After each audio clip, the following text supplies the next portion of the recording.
What I wanted to ask you next was, which is in leading there, was about the shame. And like, you know, when you came back from your imprisonment, then confronted the whole media and everything, and both shame and the victim blaming, which I find is a huge thing. Or is it sort of like a censorship, do you think? I think it's probably a combination of things. I think firstly that as a society, we've always tended to victim blame anyway. Yeah. So I'm talking about in instances of domestic violence and incidences of rape, whereas as a society, you know, we have victim blamed. Yeah. Why do we do it? I think it's easier. Yeah. Because to blame the victim takes a level of responsibility away from society having to do something about the issue. Yeah. So it's about, we'll just tell the victim to fix themselves. So I think it's an attitudinal societal issue that needs further exploring. I do see it's starting to turn. Yesterday for me was empowering in the fact that, as you said, here's these two high-powered government officials who had a level of genuine empathy. That's right. Who totally realised that victim blaming is not the solution. For me, in terms of my own shame and humiliation,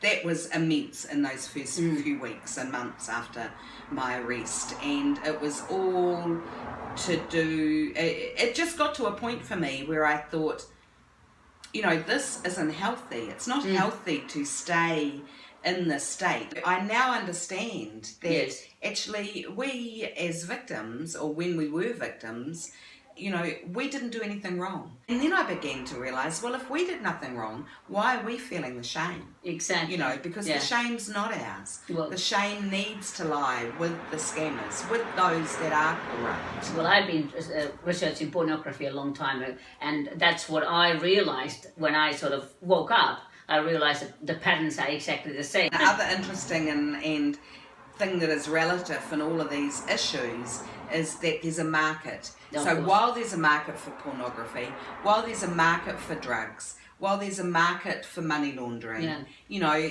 the corrupt behaviour and scammers will continue. So it's no point in focusing our energy into trying to stop that, because it's not going to stop. Exactly. What we have to focus our time on is those that end up being unwitting victims, those that end up being caught up in the cycle in some way or other. And so there isn't one solution. I think the most empowering thing for a victim is actually being able to tell their story and to feel like they're being heard without being judged. Exactly. And, you know, again, as a society, it's hard for people not to judge. You know, even if you don't verbalise it, you have a thought, that is a judgment, and it's hard not to judge. Trust me, I've been trying really hard. My experience in prison taught me I needed to, you know, the women that chose to be drug mules, I learned not to judge them because I didn't walk in their shoes. I hear people say, you know, a common thing that people will say, and they're well-meaning, and I know they care, but they'll say something like, oh, look, you know, I know it wasn't your fault, but, you know, do you regret some of the silly decisions you made? Yes. And, you know, that's because we've been conditioned to thinking that.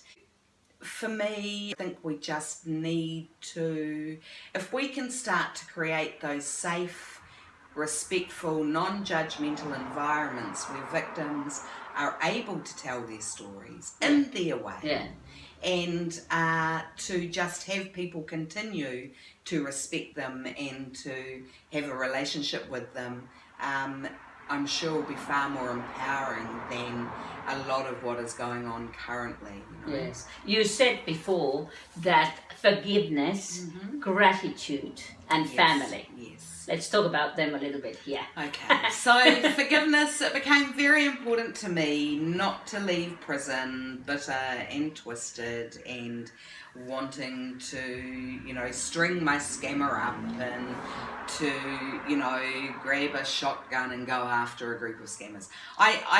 You know, that's just not a way of me being able to move forward. So I had been thinking for a long time around how was I going to do this. So I watched a movie that has Nelson Mandela in it called Invictus, and it's a very good movie, and it's got some very good messages in it.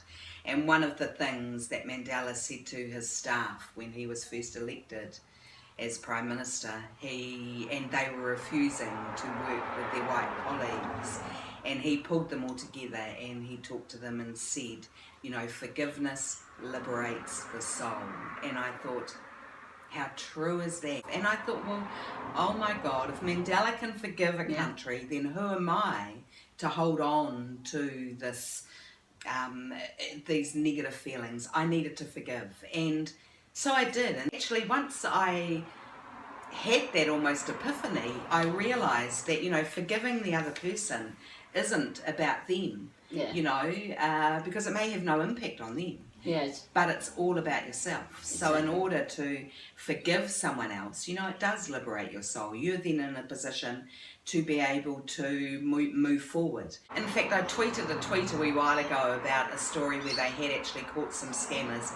And while that was great and positive, I said it's like stepping on an ant. Because that's what it's like. You know, you squash one, but you know, there are millions to follow.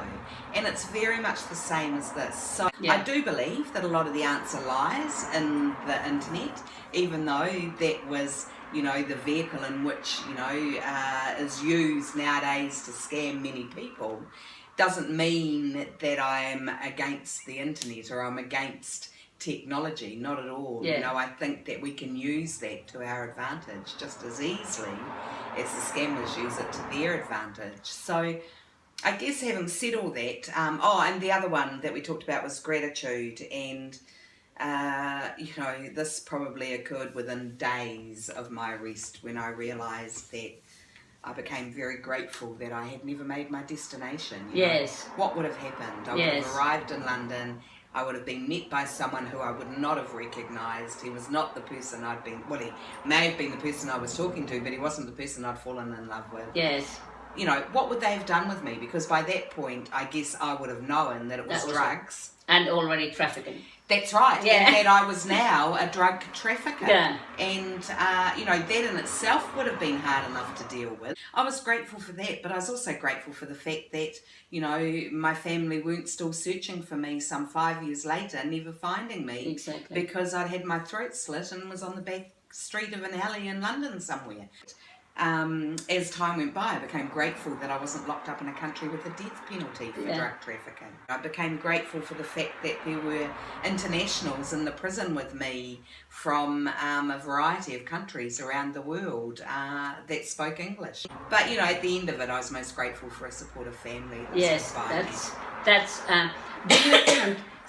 I have found quite a lot now afterwards, talking with different people, going into the, you know, different libraries, meeting people, all of this, that actually what makes the most difference is the family backing, and is that you have your family behind you and they are not leaving you behind. I always want to say, like this movie, Lilo and Stitch, where the Hawaiians say, you know, this is the family, and the family is a unit, you never, and and I found that myself. Do you agree? Oh, totally.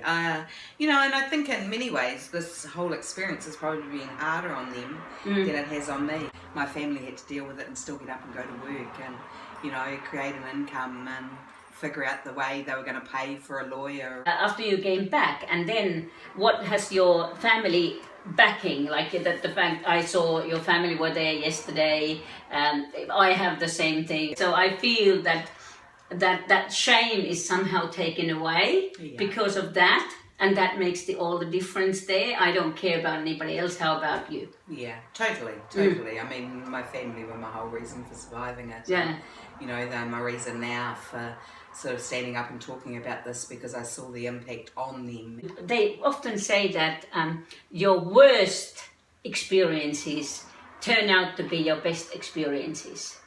How has this whole thing changed you? Well, I've certainly become far more knowledgeable around how scammers operate and all of those things. But how about inward? And as a human being?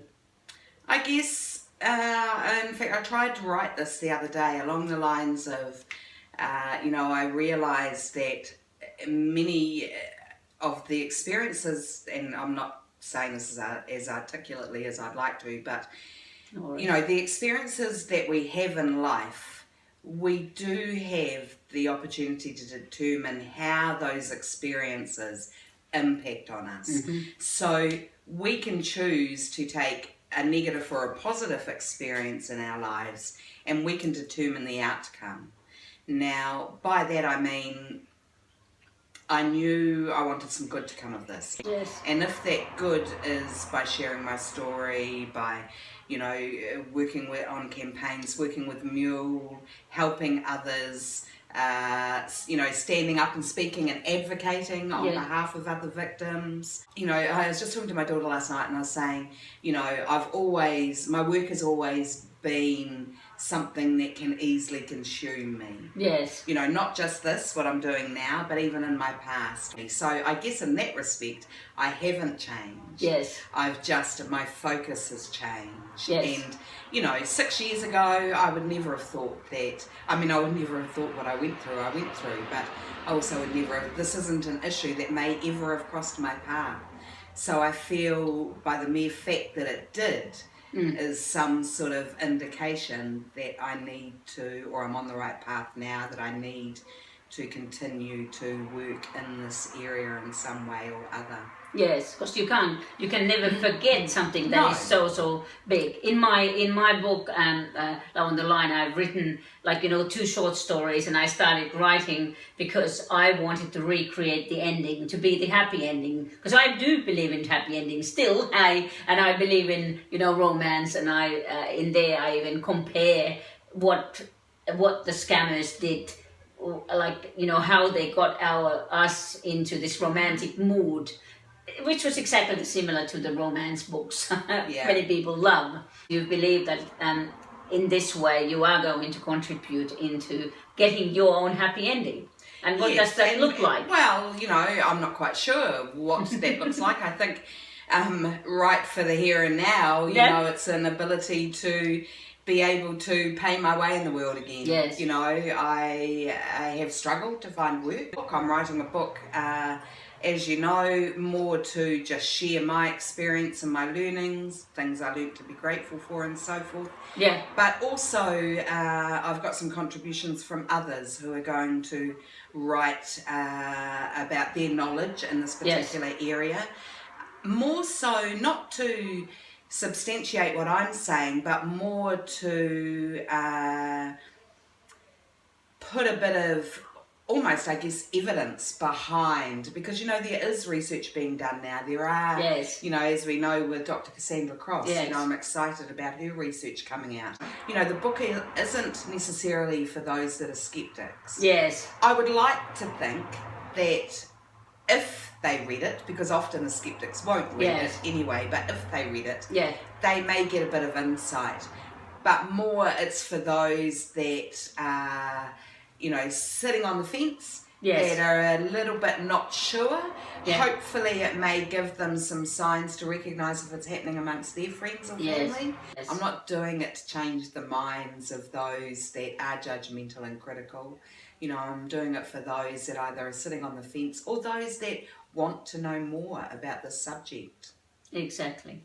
Yeah. Well, this is the reason why I wrote my book. So I did write a book about it. Now, since we are in this new era of digital, I will give you a digital version of my book as thanks, if you don't mind. If you mind. I love that. Yeah. So. Thank you. That's a great idea. Yeah. That's a digital version, so you can actually download that to any of your devices. Yeah. Now that you are in the world and not cut anywhere. Yes. And I really, really thank you for coming and talking with me. And also, I think that I'm sure that in the future we're going to do quite a lot of work together too. Yes, that would be great. Yes. Cool. Yes. Thank you, Elina. So thank you very much, and thank you for watching. Yes.